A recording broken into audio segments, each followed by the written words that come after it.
지바 동부할 때만 이렇게 행복한 줄 알았는데 우리 또 중고등부 학생들이 하니까 더 좋고 행복합니다. 우리 중고등부 학생들 그렇게 또 밝은 모습으로 또 하나된 모습으로 우리 또 학창 시절 행복하게 잘 보내기를 축복합니다. 사람들이 태어나면서부터 벗어날 수 없는 것이 있는데 그것은 관계라는 것입니다. 태어나면서부터 이미 부모와 자녀의 관계가 시작이 되고 또 이제 점점 성장해 가면서 뭐 친구도 생기고 또 동료도 생기고 또 교회에 오면 또 성도들도 동역자들도 생기고 끊임없이 관계들이 계속 이제 지속이 되어 가고 있죠. 이것을 우리가 대인관계, 인간관계라고 말합니다. 그래서 나이가 들어가면서 하는 일은 달라지지만 새로운 만남들이 계속 지속되기 때문에 인생을 살면서 사람들과의 관계, 인간관계, 이 대인관계가 굉장히 중요하게 됩니다.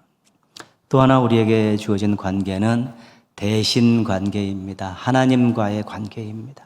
우리 신앙인들은 하나님과의 관계를 시작해서 오늘까지 살아온 사람들이기 때문에 하나님께서 예수 그리스도를 십자가에서 죽게 하심으로 우리 죄를 해결해 주시고 우리가 그 예수님을 믿음으로 하나님과의 관계가 이제 시작이 됐습니다. 그래서 우리는 도저히 하나님과의 관계를 맺을 수 없는데 하나님께서 우리에게 선물로 주셨기 때문에 기억해야 합니다. 하나님과의 관계는 하나님께서 100% 선물로 주신 것이다. 감사해야 합니다. 하나님을 아버지로 모시고 언제든지 이름을 부를 수 있는 것에 대해서 감사해야 되는 것이죠. 인간관계가 됐던 또 하나님과의 관계가 됐던 관계가 좋으면 이제 행복한 것입니다. 특별히 우리가 인간관계 속에서 얼마나 많은 일들이 일어나는지 모릅니다. 좋은 인간관계를 만드는 것은 신앙인에게 있어서도 아주 좋습니다. 왜냐하면 화목한 모습, 아름다운 모습, 또 그 관계를 통해서 복음을 전할 수 있기 때문에 그렇습니다. 하나님께서는 외로운 그리스도인들을 원하지 않습니다. 혼자 방에 들어가 있고 다른 사람 만나지 않고 자기 혼자 모든 것들을 다 할 수 있다고 생각하는 그런 외로운 그리스도인들은 하나님께서 그렇게 원하시지 않습니다. 주변에 있는 사람들과 좋은 관계를 맺으면서 그렇게 살기를 이제 원하신다는 것입니다. 그래서 우리가 좋은 관계를 위해서 해야 될 일들이 많습니다. 기본적으로 갖춰야 될 중요한 것이 있는데 그 중에 한 가지가 존중이라는 것입니다. 존중. 상대방을 존중히 여겨야지, 서로 존중히 여겨야지 관계가 좋아지는 것입니다. 당신은 정말 귀한 사람입니다. 당신은 정말 잘하고 있습니다. 당신을 만난 것들 여러모로 감사하고 있습니다. 이 만남에서 상대방을 귀하게 여기고 또 존중히 여겨주고 또 인정해주고 또 칭찬해주는 이런 부분들을 가지고 서로 관계가 좋아지는 것입니다. 그래서 우리가 얼마만큼 좋은 인간관계를 맺고 있느냐가 신앙에 있어서 아주 중요한 것이고 또 얼마나 좋은 신앙을 가지고 있느냐를 확인할 수 있는 방법이기도 합니다. 동행가족 여러분, 여러분들 맺고 있는 인간관계에서 행복을 맛보고 있습니까? 상대방을 존중하려고 노력하고 있습니까? 또 좋은 관계를 위해서 만나는 사람들과 서로 노력하고 있습니까? 우리 헌신 예배를 드리는 중고등부 학생 여러분, 여러분의 부모님을 존중히 여기십니까? 여러분을 가르치는 선생님을 존중히 여깁니까? 여러분의 친구들과 우리 선후배들을 존중히 여기십니까? 서로 존중히 여길 때 관계가 좋아지고 그런 관계가 많아질 때 행복하고 또 하나님께서 기뻐하시는 것입니다. 서로 존중히 여기는 인간관계가 많아져서 행복한 인생 살아가시기를 주님의 이름으로 축원합니다. 하나님과의 관계 너무 중요한 것입니다. 하나님께서 우리를 존중히 여겨주셨습니다. 죄로 인해 죽을 수밖에 없는 우리들을 불쌍히 여겨주셔서 믿음을 주시고 구원해 주시고 자녀 삼아 주셨습니다. 우리가 무언가 잘못했을 때 회개하면 용서해 주십니다. 우리가 필요할 때 무엇을 구하면 하나님께서 응답해 주시고 도와주시고 해결해 주십니다. 우리가 아직까지 믿음이 없어서 헐떡거리고 있을 때도 끝까지 참아주시면서 우리의 믿음이 성장하기를 기다리고 계십니다. 하나님께서 우리를 얼마나 존중히 여겨주신지 모릅니다. 나 같은 인생을 하나님께서 자녀 삼아주셨고 일마다 때마다 도와주시고 나를 통해서 영광 받으시길 원하신다는 걸 생각하면 하나님은 나를 너무 많이 존중하시는구나, 이런 것들을 우리가 알 수 있고 인정할 수 있어야 되는 것입니다. 그래서 하나님이 나를 존중히 여겨주십니다라는 것을 고백하지 못하면 신앙이 기쁘지 않습니다. 그것을 인정하지 않으면 신앙의 성장이 없습니다. 그냥 자기만의 세계에 갇혀서 사람들의 눈만 의식하고 살기 때문에 변화가 없지만, 하나님이 나를 존중히 여겨주셔서 나를 칭찬해 주시고 인정해 주시고 나를 키워주셔서 하나님 큰 그릇으로 만들려고 하신다, 이런 존중히 여기는 마음을 알게 될 때 우리가 참으로 멋지고 행복한 삶을 살아갈 수 있게 되는 것입니다. 하나님이 우리를 존중히 여겨주셨습니다. 그러면 우리는 어떻게 하나님을 존중히 여길까? 하나님 우리를 존중히 여겨주셨으니까 우리도 하나님을 존중히 여겨야 관계가 좋아지는 것 아니겠습니까? 오늘 말씀 속에서 그 이야기를 드리려고 합니다. 사사시대 마지막 그 제사장이 엘리 제사장입니다. 제사의 모든 총괄하는 그런 지도자인데 그 엘리의 아들들이 아주 질이 나빴습니다. 형편없는 삶을 살았습니다. 하나님께 드릴 고기를 막 삶고 있으면 갈고리를 가지고 가서 하나님께 드리기 전에 건져가서 그걸 먹었습니다. 원래 이렇게 불에 태워서 기름을 태워가지고 하나님께 올려드려야 되는데 기름을 태우기 전에 날고기 달라고 뺏어가서 구워 먹고 그랬습니다. 엘리의 아들들이 아버지가 집례하는 그 제사에 대해서 회방꾼이 된 것입니다. 사무엘상 2장 17절에서는 그들이 여호와의 제사를 멸시하였더라, 그렇게 말씀합니다. 엘리의 아들들이 제사를 멸시했다는 것입니다. 깔보고 하찮게 여겼다는 것입니다. 하나님께 드릴 제사를 하찮게 여기고 멸시하면 하나님을 하찮게 보고 멸시하는 것입니다. 하나님께서 이런 모습을 보시고 하나님의 종을 보내셔서 엘리에게 하신 말씀이 오늘 우리가 읽었던 말씀입니다. 30절 말씀 보시면요. 30절 말씀 보시면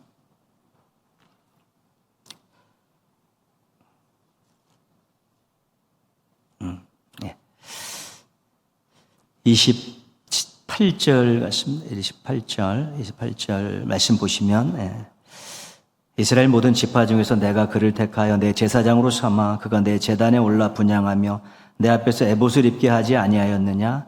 이스라엘 자손이 드리는 모든 화제를 내가 내 조상의 집에 주지 아니하였느냐? 엘리에게 말합니다. 내가 너희들 가문에게 제사를 맡기지 않았느냐? 영광스러운 직분을 주지 않았느냐? 그런데 이제는 그렇게 하지 않고 거둬들이시겠다는 것입니다. 네 아들들이 하나님께 드릴 제사를 멸시했기 때문에 그 영광스러운 직업을 거둬들이시겠다고, 그 직분을 거둬들이시겠다고 말씀하셨습니다. 그리고 뒤에 좀 읽어보면 이제 너희들의 가문은 더 이상 존재하지 않는 망한 가문이 되게 하겠다고 하나님께서 엄중하게 말씀하셨습니다. 나에게 드린 제사를 멸시하면 나를 멸시한 것인데 내가 너희들의 영광스러운 직분을 주고 사명을 주었는데 그것 엉망진창으로 제사를 멸시했기 때문에 다 걷어들이고 너희 가문을 더 이상 쓰지 않겠다라고 그렇게 멸망시키겠다는 말씀을 주신 것입니다. 그리고 나서 하나님께서 30절 말씀을 주셨는데요. 맨 뒷부분에 가겠습니다. 30절 맨 뒷부분, 나를 존중히, 거기 같이 한번 읽겠습니다. 나를 존중히 여기는 자를 내가 존중히 여기고 나를 멸시하는 자를 내가 경멸하리라. 하나님께서 그랬습니다. 나를 존중히 여기는 자를 내가 존중히 여기겠다. 나를 멸시하면 나도 너희들을 경멸하겠다 그랬죠. 엘리의 아들들은 제사를 멸시했기 때문에, 하나님을 존중히 여기지 않고 제사를 멸시했기 때문에 그들이 하나님으로부터 받은 영광스러운 직분을 잃어버렸고 가문도 문을 닫게 된 것입니다. 오늘 우리가 이 말씀을 통해 주시는 교훈은 하나님을 존중히 여길 때 하나님께 존중히 여김을 받는다, 그것입니다. 하나님이 이미 우리를 존중히 여기셨습니다. 감사하면서 우리가 하나님께 또 존중히 여길 때 하나님이 우리를 더 존중히 여겨주신다는 것입니다. 어떻게 하는 것이 하나님을 존중히 여기시는가, 여겨드리는 것이 많이 있는데 그 중에 한 가지는 예배입니다. 예배는 하나님의 존재를 인정하는 것입니다. 하나님 최고이십니다. 예배는 하나님의 사랑을 인정하는 것입니다. 하나님께 찬양을 드립니다. 예배는 하나님의 은혜를 인정하는 것입니다. 하나님 감사합니다. 예배는 하나님을 존중히 여기는 우리들의 최고의 신앙 고백이고 신앙 태도입니다. 오늘 말씀을 가지고 같이 말씀드리면 예배를 가볍게 여기고 하찮게 여기는 것은 하나님을 멸시하는 거라는 것입니다. 동행가족 여러분 예배를 매주 자주 드리고 있는데 예배에다가 인생을 거십시오. 예배에 인생을 걷는다는 것은 하나님께 인생을 맡긴다는 것입니다. 하나님을 존중히 여기는 삶을 잘 살아가게 될 때 하나님께서 그 인생을 책임져 주시는 것입니다. 우리 헌신 예배를 드리는 중고등부 학생들, 하나님이 여러분들을 사랑하시고 존중히 여기십니다. 한 명 한 명 이름을 알고 계시고 또 여러분의 인생을 오늘까지 인도해 주셨습니다. 그리고 하나님께서는 여러분들로부터 존중의 여김을 받으시길 원합니다. 예배에 충실하셔야 됩니다. 지각하지 마십시오. 사람들과도 약속도 잘 지켜야 되는데 하나님과의 예배 약속을 해놓고 지각하는 것은 예의가 아닙니다. 무슨 수를 쓰셔라도 지각하지 말아야 됩니다. 학교 늦었을 때 난리를 친 것 이상으로 예배에 늦는가에 대해서 여러분 신경을 써야 되죠. 그게 하나님을 존중히 여기는 것이기 때문에 그렇습니다. 집중하십시오. 공부, 게임, 친구와 놀기든 그런 것에 마음 빼앗기지 마시고 핸드폰 딱 끄고 마음과 정성을 다해서 하나님께 집중하고 찬양하고 말씀 듣고 기도해야 되는 것입니다. 하나님만 바라보고 드려야 예배를 드리는 거죠. 오락가락 여러 가지 많은 잡생각들 가지고 하나님께 예배 드리는 것은 그것은 하나님을 존중히 여기는 것이 아니기 때문에 그렇습니다. 그리고 예배에 빠지지 마십시오. 늦잠 자서 빠지고 놀러 가서 빠지고 시험 본다고 빠지고 입시 있다고 빠지고 하나하나씩 양보하기 시작하면 나중에는 남는 게 없습니다. 예배는 인생을 걸 만큼 중요한 것입니다. 혹시 어디 어쩔 수 없이 놀러 갔으면 그 자리에서 주변을 살펴서 교회를 찾아서 그 시간에 가서 예배를 드려야 되는 것입니다. 그게 하나님을 존중히 여기는 것입니다. 공부한다고 입시 준비한다고 예배 드릴 시간이 없어요? 매일 잠자는 시간 10분씩 줄이고 핸드폰 보는 시간 10분씩 줄이면 주일날 나와서 예배 드릴 수 있는 시간 충분히 확보할 수 있는 것이 전부가 다 핑계거리죠.